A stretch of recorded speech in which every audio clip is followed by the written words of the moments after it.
Nagbigay naman ng pananaw ang isang legal advisor kaugnay ng pakikipag-usap ng defense team sa Commission on Audit para sa justification report ng confidential funds ng Vice Presidente. Git niya na dapat magpaliwanag ang depensa kung bakit kulang ang ipinasa nilang dokumento sa COA. Ang detalye ay hatid ni Kay Trenia.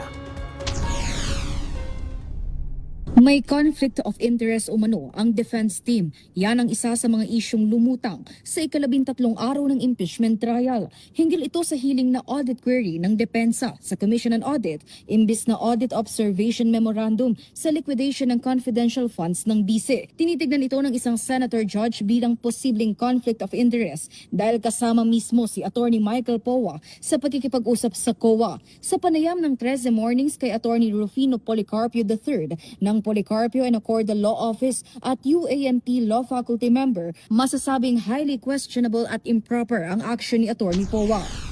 Hindi ho naman siya strictly speaking conflict of interest, but it is highly improper for Attorney Powa to have acted in that way. There is an attempt to influence or to obstruct or to interfere with the audit process. So it is actually an evidence that is against the defense for its attempt to interfere with the audit process, and it is something that should be explained by the defense in due time.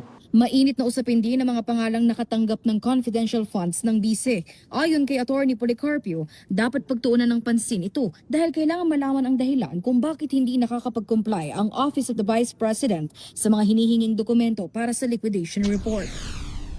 Ang findings ng COA is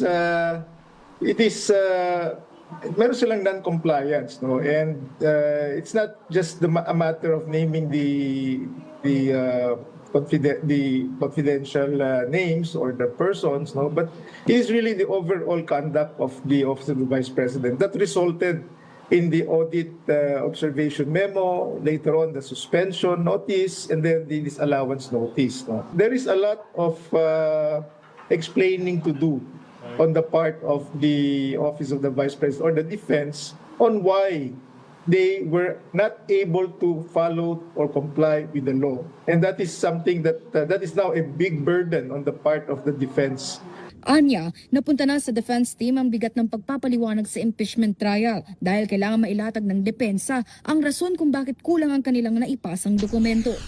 Based on the testimony of Attorney Wamil of COA, and of course the testimony that established the lack of compliance by the Office of the Vice President, there is now a presumption, or shall we say a prima facie evidence of misuse or personal use of the funds. Nagkaroon ngayon ng presumption.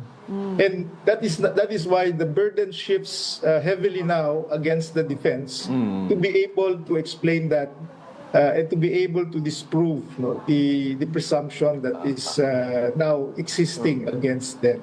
Para sa totoong balita sa Bagong Pilipinas, Kay Trenia, Congress News. Ako po si Bien Manalo. Para maging updated, manatiling nakatutok sa Congress TV Digital at sa iba pa naming social media pages.